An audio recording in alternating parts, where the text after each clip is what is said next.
मोहतरम नाजरीन, अस्सलाम वालेकुम। ताजरों के ख़ानदान की एक बेटी की शादी एक ऐसे मर्द से हुई जो सैर व सियाहत का बहुत शौकीन था। एक मर्तबा वो सफ़र पर रवाना हुआ और तवील अरसा तक उसकी कोई खबर न आई। उसकी बीवी इंतज़ार और एहसास तन्हाई के हाथों ताजरों के एक नौजवान खूबरू बेटे की मोहब्बत में गिरफ्तार हो गई। दोनों एक दूसरे की मोहब्बत के असीर थे। एक दिन उस नौजवान का किसी आदमी से झगड़ा हो गया। उस आदमी ने पुलिस पर रिपोर्ट लिखवाई। सरबराहे पुलिस ने उस नौजवान को गिरफ्तार करके जेल में डाल दिया। जब ये खबर ताजर की बीवी यानी उस नौजवान की महबूबा तक पहुंची तो उसने अपने सबसे कीमती कपड़े जेब तन किए और गुस्से में आग बगोला सरबराहे पुलिस की खिदमत में पहुंची। पहले वो आदाब बजा लाई और फिर एक तहरीरी रंजिश पेश की। दर्ज था, जिस शख्स को कैद में डाला गया है वो मेरा अजीज भाई है, वो बेगुनाह है। उसके खिलाफ झूठी शहादत पेश की गई है और उसे नाजायज तरीके से कैद किया गया है। वो मेरे नानो नफके का जिम्मेदार है। उसके बगैर मैं लावारिस हूँ। इसलिए मैं ये दरख्वास्त करती हूँ कि इसे जल्द से जल्द रिहा किया जाए। जब वो गुजारिश वाली शहर की खिदमत में पेश की गई तो उसने एक नज़र औरत पर डाली। नज़र का क्या डालना था कि वो अपना दिल खो बैठा। वाली शहर ने औरत से कहा, तुम मेरे घर में ठहरो जब तक हम उस नौजवान को कैद खाने से मंगवाएं। जब वो आ जाएगा तो हम उसे तुम्हारे हमरा भेज देंगे। उस औरत ने कहा कि मेरा खुदा के अलावा कोई निगहबान नहीं है। मैं एक अजनबी औरत हूँ और किसी नामहरम के घर दाखिल नहीं होती। वाली शहर बोला, जब तक मेरे घर नहीं जाओगी मैं उस मर्द को रिहा नहीं कर सकता। हमारा तन्हाई में मिलना बहुत ज़रूरी है। वो औरत जो वाली का दर पर्दा पैगाम समझ रही थी बोली, अगर ऐसी ही बात है तो आप मेरे घर क्यों नहीं तशरीफ़ लाते? वहाँ आप आराम भी कर लेंगे और हम गुफ्तगू के लिए भी वक्त निकाल लेंगे। तुम्हारा घर कहाँ है? वाली फौरन बोला। उस औरत ने अपने घर का पता दिया, वक्त का तयन किया और बड़ी बेनियाजी से आगे बढ़ गई। उसके बाद वो काजी शहर के पास पहुंची और कहने लगी, ऐ काजी, हमारे निगहबान। क्या बात है? काजी ने पूछा। अगर आप मेरे बारे में इंसाफ करेंगे तो खुदा आपको अजर अजीम बख्शेगा। तुम्हारे साथ किसी ने नाइंसाफ़ी की है। मेरा एक भाई है जो मासूम है, उसे वाली शहर ने सरबराहे पुलिस के कहने पर जेल में डाल दिया है। उसके खिलाफ झूठी शहादतें पेश की गई हैं।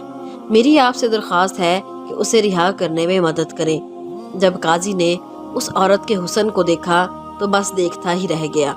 उसको अपने जज्बात पर काबू ना रहा।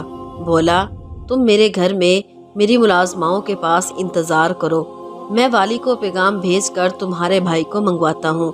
तुम्हारी बातों ने मेरा दिल मोह लिया है। वो औरत उस मर्द के दिल के भेद को भी जान गई। बोली, अगर आपने कुछ वक्त गुजारना है तो मेरे घर आइए, जहाँ मुलाजमाएं मुखल नहीं होंगी और हम तखलिये में बात कर सकेंगे। तुम्हारा घर कहाँ है? काजी फौरन बोला। औरत ने उसे अपने घर का पता बताया और उसे भी वही वक्त बताया जो वाली शहर को बता चुकी थी। उसके बाद वो वजीर की खिदमत में पेश हुई और उसे भी अपनी बब्ता सुनाई। वजीर ने भी उसके हुस्न को देखकर मुलाकात का बहाना तलाश किया। औरत ने उसे भी अपने घर आने की दावत दी और उसी वक्त बुलाया जिस वक्त उसने बाकी लोगों को दावत दी थी। उसके बाद वो बादशाह की खिदमत में हाजिर हुई, अपनी राम कहानी सुनाई और नजरे करम की गुजारिश की। बादशाह वक्त ने उसकी बातें सुनी तो उसका दिल मोहब्बत के तीरों से छलनी हो गया। बादशाह ने पूछा, तुम्हारे भाई को किसने कैद किया है? सरबराहे पुलिस ने, उसने जवाब दिया। बादशाह ने यह मशवरा दिया कि वो उसके साथ महल में चले, कुछ देर इस्तराहत करे ताकि वो काजी को पैगाम भिजवा कर उसके भाई को रिहा करवा सके। औरत बोली, ये आपकी ज़रा नवाजी है कि मुझे महल में आने की दावत दी, लेकिन यह मुझ पर और भी एहसान होगा कि अगर आप नाचीज़ के गरीब खाने पर तशरीफ़ लाएं। मुझे उम्मीद है कि आप मेरी इस दरख्वास्त को रद्द नहीं करेंगे। बादशाह ने उसकी दावत कबूल कर ली। औरत ने बादशाह को अपने घर का पता बताया और उसे भी उसी वक्त बुलाया जिस वक्त उसने बाकी 3 मर्दों को दावत दी थी। जब वो औरत बादशाह से बातें करके फारिग हुई तो वो एक तरखान के पास गई। उसने एक ऐसी अलमारी बनाने की दरख्वास्त की जिसके 4 हिस्से हों, हर खाना दूसरे के ऊपर हो और अलहदा से मुकफिल हो सके। फिर उसने ऐसी अलमारी बनाने की उजरत पूछी। तरखान बोला, वैसे तो इसकी उजरत 4 दिनार है, लेकिन मैं तुमसे इतना मुतासिर हुआ हूँ, अगर तुम मुझ पर मेहरबान हो जाओ तो मैं ये अलमारी बतौर हदिया पेश करूँगा। औरत ने हामी भर ली और बोली, लेकिन 4 की बजाय 5 खाने बनाना, और इसे खास उस दिन लाने को कहा जिस दिन सब मेहमानों ने आना था।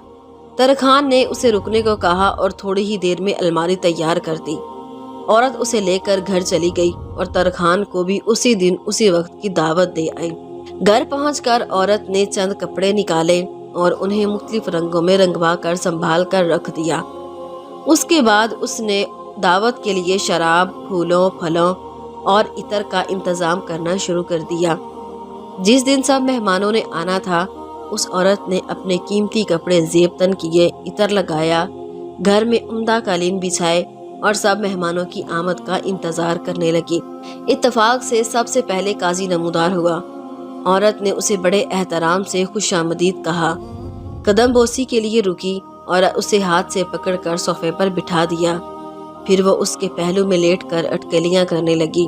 फिर वो बोली, आप अपने कपड़े और पगड़ी उतार कर सुकून से बैठिए, मैं आपके लिए कुछ खाने पीने का सामान लाती हूँ, और उसे रंगीन कपड़े दे दिए। काजी ने अभी औरत के दिए हुए रंगीन कपड़े पहने ही थे कि किसी ने दरवाजे पर दस्तक दी। काजी ने पूछा, दरवाजे पर कौन है? मेरा शौहर, औरत बोली। काजी के हाथ पांव फूल गए। मैं कहाँ जाऊं और क्या करूं? काजी बोला। फिक्र न करो, औरत बोली, मैं तुम्हें इस अलमारी में छुपा दूंगी, जो मुनासिब समझो करो। काजी बुखलाया हुआ था। औरत ने काजी का हाथ पकड़ा, उसे अलमारी के सबसे निचले खाने में धकेला और मुकफिल कर दिया। फिर वो दरवाजे तक गई तो देखा कि वालिय शहर था। वो कदम बोसी के लिए झुकी और उसे बड़े प्रेम से अंदर ले आई। फिर वो उसके करीब बैठकर बोली, हजूरे वाला, इसे अपना ही घर समझिए और बड़े सुकून से सारा दिन यहाँ गुजारिए। मैं आपकी खिदमत के लिए हाजिर हूँ। मैं आपको ये रंगीन कपड़े देती हूँ ताकि आप इस्तराहत कर सकें। ये लिबास शब ख्वाबी है। कपड़े तब्दील करने के बाद वो राजो नियाज पे मसरूफ हो गए। जब वाली ने कुर्बतों की लो बढ़ानी चाही तो औरत बोली, अगर आप मेरे भाई की रिहाई के अहकाम मुझे लिख दे तो मेरे दिल को सुकून हो और मैं आपकी सोहबत से ज्यादा महसूस न हो सकूं। वाली ने कलम उठाया और जेल के अफसर के नाम पैगाम लिखा, जो ही ये पैगाम आप तक पहुँचे, इस शख्स को रिहा कर दिया जाए जिसको ये लेने आई है। औरत ने वो रुक्का संभाल कर रख लिया। उसकी आगोश में दोबारा सिमट आई। वाली अभी अपनी तशनगियों के बारे में सोच ही रहा था कि किसी ने दरवाजे पर दस्तक दी। उसने पूछा, ये कौन? औरत बोली, मेरा शौहर। मैं क्या करूं? उसने बुखला कर पूछा। आप इस अलमारी में छुप जाए, मैं इससे निपट कर लौटती हूँ। उसने वाली को अलमारी के दूसरे खाने में मुकफिल कर दिया और दरवाजा खोलने लगी। दरवाजे पर वजीर था। उसे वो प्यार से अंदर लाई, उसकी तारीफें की, उसके भी कपड़े बदलवाए और अभी हम आगोश होने ही वाली थी कि किसी ने फिर दस्तक दी। वजीर घबराया। उसने उसे भी अलमारी के तीसरे खाने में बंद किया और दरवाजा खोलने गई। इस दफा बादशाह सलामत थे। वो बादशाह की कदम बोसी के लिए झुकी, उसका हाथ पकड़कर अंदर ले आई। उसने बादशाह को खसूसी जगह पर बिठाया और बोलने लगी, मेरी कितनी खुशकिस्मती है कि आपने मेरी कुटिया को रौनक बख्शी। आप सुकून से कुछ वक्त गुजारे। मैंने हल्के फुल्के कपड़े बनवाए हैं, इन्हें पहन कर देखिए। उसने बादशाह के कीमती कपड़े उतरवा कर सादा रंगीन कपड़े पहनने को दिए। वो औरत अभी बादशाह से गुफ्तगू कर ही रही थी कि दरवाजा खटखटाने की आवाज आई। बादशाह ने पूछा, ये कौन है? मेरा शौहर, औरत बोली। बादशाह गुस्से में आ गया। इससे कहो कि अपनी मर्जी से चला जाए, वरना इसे ताकत से वापस भेज दिया जाएगा। औरत बोली, फिक्र की बात नहीं है, मैं इसे प्यार से वापस भेज दूंगी। आप जरा मसलहत से काम लें। क्या मतलब? बादशाह ने पूछा। उसने बादशाह का हाथ पकड़ा, उसे चौथे खाने में बंद किया और वापस आने का वादा करके दरवाजे की तरफ चल दी। दरवाजा खोला तो वहां पर तरखान था। उसने झुक कर औरत को सलाम किया। औरत ने कदरे नाराजगी से कहा, تم نے الماری ٹھیک نہیں بنائی، اس میں کیا خرابی ہے؟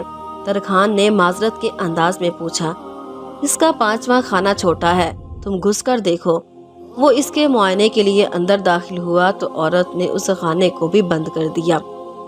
وہ خط لے کر سیدھی جیل گئی، پیغام دیا اور اپنے عاشق کو رہا کر کے لے آئی۔ اس عورت نے اپنے عاشق کو ساری کہانی سنائی۔ وہ بولا، اب ہمیں کیا کرنا چاہیے؟ وہ بولی، اس واقعے کے بعد ہم اس شہر میں نہیں ٹھہر سکتے۔ چنانچہ اپنا سامان اونٹوں پر لاد کر وہ دوسرے شہر روانہ ہو گئے۔ وہ 5 مرد جو اس الماری کے 5 خانوں میں قید تھے، ایک عجیب عذاب سے گزر رہے تھے۔ نہ کھانے کو کچھ اور نہ ہی پینے کو کچھ میسر تھا۔ پیشاب کو روکنے کا کرب اس پر مستزاد۔ آخر ترخان کے صبر کا پیمانہ لبریز ہو گیا اور اس کا پیشاب نکل گیا۔ اس کے بعد سلسلہ جاری ہو گیا۔ ترخان نے بادشاہ کے سر پر پیشاب، بادشاہ نے وزیر کے، اور وزیر نے والی کے، والی نے قاضی کے سر پر پیشاب کر دیا۔ قاضی چیخ اٹھا، اس بے غیرتی اور بے حیائی کی حد ہو گئی۔ کیا یہ قید ہی کافی نہیں تھی جو پیشاب سے بھی ذلیل کرنا تھا؟ والی نے اس کی آواز پہچانتے ہوئے کہا، خدا تمہارا اجر زیادہ کرے گا۔ اس کے بعد والی نے شکایت کی تو وزیر بولا، اللہ تمہیں اس صبر کی جزا دے گا۔ جب وزیر نے واہ ویلا مچانا شروع کیا تو بادشاہ نے اس کی آواز پہچان لی، لیکن اپنی عزت کا خیال کرتے ہوئے خاموش رہا۔ اچانک وزیر بولا، خدا اس عورت پر لعنت بھیجے، اس نے بادشاہ کے علاوہ شہر کے سب افسران بالا کو اس مصیبت میں ڈالا ہے۔ یہ سننا تھا کہ بادشاہ بولا، فکر نہ کرو، میں سب سے پہلے اس قطامہ کے جال میں پھنسا ہوں۔ یہ سنتے ہی ترخان بولا، میں نے اس کے لیے یہ الماری بنائی تھی اور میں ہی اس میں قید ہوں۔ اس کے بعد وہ سب ایک دوسرے سے باتیں کرنے لگے۔ جب ہمسایوں نے اس گھر کو ویران دیکھا تو جمع ہو گئے۔ ایک بولا، یہاں ایک عورت رہا کرتی تھی، نہ جانے اسے کیا ہوا، ہمیں دروازہ توڑ کر اندر جانا چاہیے، اس سے بیشتر کے قاضی یا بادشاہ ہمیں لاپرواہی کے الزام میں دھر لیں۔ چنانچہ وہ دروازہ توڑ کر اندر داخل ہوئے۔ انہوں نے ایک بہت بڑی لکڑی کی الماری دیکھی اور انسانوں کی بھوک سے کراہنے کی آواز سنی۔ ان میں سے ایک بولا، کیا اس الماری میں بھوت پریت ہیں؟ دوسرے نے کہا، ہمیں اس الماری کو جلا دینا چاہیے۔ قاضی نے یہ سنا تو چیخا، ایسا ہرگز نہ کرنا۔ ایک نے کہا، میں نہ کہتا تھا، اس میں جن ہیں جو انسانوں کی زبان میں باتیں کرتے ہیں۔ یہ سننا تھا کہ قاضی نے پہلے تلاوت قرآن کریم کی، اس کے بعد ہمسایوں کو الماری کے قریب آنے کی دعوت دی۔ جب وہ قریب آئے تو وہ بولا، میں قاضی شہر ہوں، یہ میرا نام ہے اور اس الماری میں بہت سے آدمی بند ہیں۔ اس نے سب کا تعارف کروایا۔ لیکن تم لوگ اس طرح بند کیسے ہوئے؟ ایک نے پوچھا۔ چنانچہ اس نے سب کو کہانی تفصیلاً سنائی۔ یہ سننا تھا کہ ہمسائے ایک ترخان کو بلا کر لائے جس نے اس الماری کو کھولا۔ قاضی، والی، وزیر، بادشاہ اور ترخان کو رہا کیا۔ جب سب نے ایک دوسرے کو عجیب و غریب رنگین کپڑوں میں دیکھا تو اپنے آپ پر ہنسنے لگے۔ ناظرین، ہم امید کرتے ہیں کہ ہماری یہ آج کی ویڈیو آپ کو پسند آئی ہوگی۔ ویڈیو پسند آنے کی صورت میں اسے لائک اور زیادہ سے زیادہ شیئر کیجیے گا، اور مزید انفارمیٹیو اور دلچسپ کہانیاں دیکھنے کے لیے ہمارے چینل کو سبسکرائب کر کے ساتھ میں دیے گئے بیل کی نوٹیفیکیشن کو بھی آن کر دیجیے گا۔ پھر ملتے ہیں ایک نئی ویڈیو کے ساتھ، تب تک کے لیے اللہ نگہبان۔